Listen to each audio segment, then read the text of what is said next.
Kisah Guru Bangil bertemu 40 wali Allah yang bersembunyi di makam Sunan Ampel.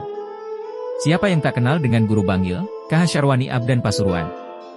Pastinya setiap tahun ketika haul beliau ramai masyarakat Banjar Kalimantan Selatan yang pergi ke Pulau Jawa untuk menghadiri haul beliau. Beliau adalah gurunya Kiai Haji Muhammad Zaini bin Abdul Ghani atau yang masyhur dengan panggilan Abah Guru Sekumpul. Guru Bangil adalah salah satu keturunan Syekh Arsyad Al-Banjari yang memilih tinggal di Pasuruan, Jawa Timur.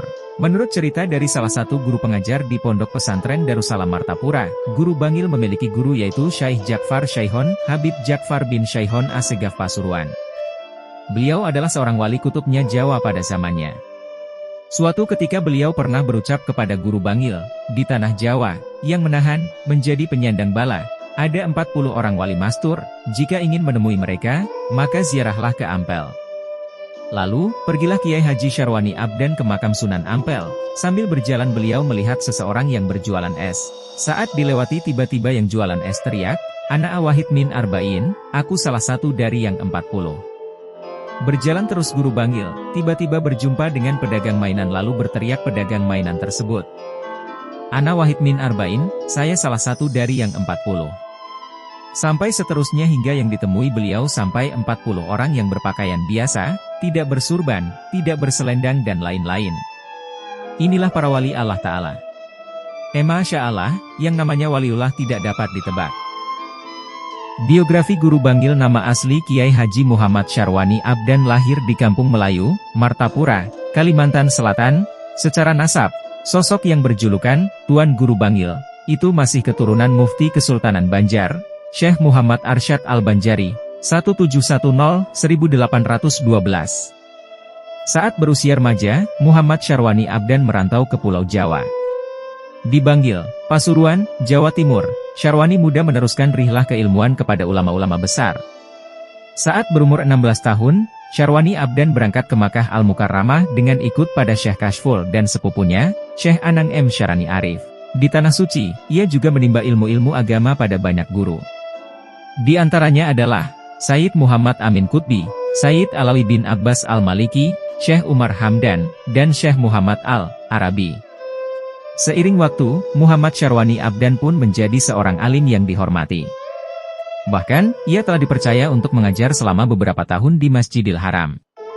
Nama sosok asal Kalimantan Selatan ini pun semakin dikenal kalangan ulama pada saat itu. Sekitar 10 tahun ia berada di kota Makkah. Kiai Syarwani beserta paman dan sepupunya kemudian pulang ke Martapura pada 1939 m. Di kampung halamannya, ia langsung mengamalkan ilmu dengan mengajar di Pondok Pesantren Darussalam dan Madrasah Sulamul Ulum dalam Pagar. Pada 1943 m, Kiai Syarwani pergi ke Bangil. Selama di kota santri itu, ia mengisi waktu dengan menuntut ilmu kepada seorang ulama asal Mesir, yakni Syekh Muhammad Mursyidi. Setahun kemudian, ia kembali ke Martapura untuk melanjutkan majelis taklim yang dibinanya. Mendirikan pesantren pada 1950, Kiai Haji Syarwani dengan mantap memutuskan untuk hijrah ke Bangil.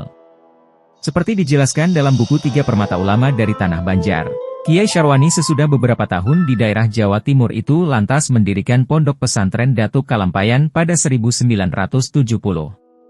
Nama pesantren ini diambil dari julukan Datuk Kiai Syarwani, yakni Syekh Muhammad Arsyad Al-Banjari. Seperti dikutip dari buku Manaqib Tuan Guru Bangil, KH Idam Khalid menuturkan, sosok Kiai Syarwani adalah seorang ulama yang memiliki kedalaman ilmu.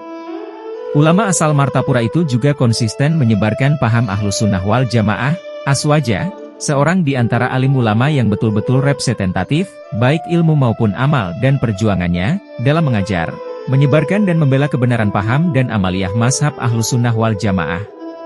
Selain membangun pesantren, Kiai Syarwani juga gemar menuliskan pemikirannya. Salah satu karya tulis gurunya yang cukup populer adalah Al-Zahirat Al-Saminah li Ahli Al-Istiqomah. Terjemahan bahasa Indonesia buku itu berjudul Simpanan Berharga. Dalam menyampaikan ajaran Islam, Tuan Guru Bangil sangat hati-hati dalam menggunakan dalil. Sebagai contoh, ia selalu memastikan terlebih dulu kesahihan suatu hadis yang akan disampaikannya. Selain menguasai ilmu hadis, ia juga pakar dalam bidang fikih. Dalam kesehariannya, Tuan Guru Bangil dikenal sebagai seorang ulama yang sangat zuhud. Konon, ia pernah ditawari hadiah berupa mobil dan rumah mewah. Akan tetapi, semua tawaran itu ditolak olehnya. Guru Bangil wafat dalam usia 74 tahun pada 11 September 1989 m. Jenazahnya dikebumikan di Kompleks Permakaman Keluarga Habib Bermarga Al-Haddad.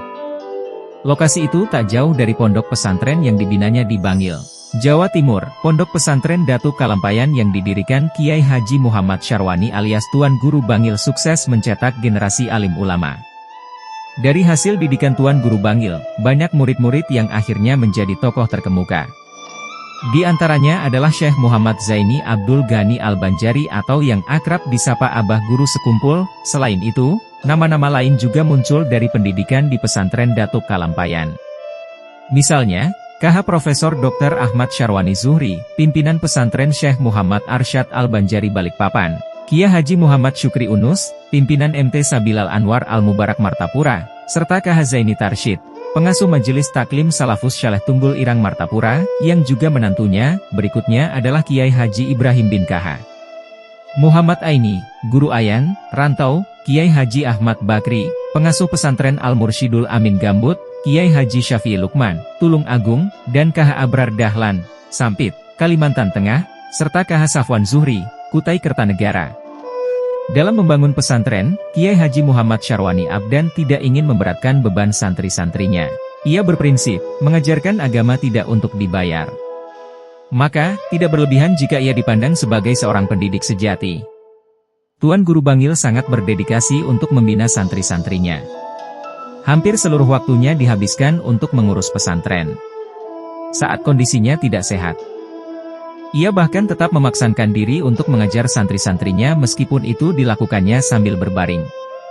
Dalam kitabnya yang berjudul Al-Zahirat Al-Saminah li Ahli Al-Istiqomah, Tuan Guru Bangil berpesan kepada umat Islam untuk tidak meremehkan urusan agama. Nasihatnya kepada generasi muda muslimin agar serius dalam menuntut ilmu-ilmu agama. Jika ada suatu perkara agama yang tidak diketahui, mereka hendaknya bertanya langsung kepada seorang alim yang betul-betul mengetahui tentang urusan agama, dan selanjutnya penulis mengharapkan jangan sampai ada atau menimbulkan hina-menghina sehingga membawa akibat yang tidak diinginkan, tulis Kiai Syarwani di bagian penutup kitab tersebut.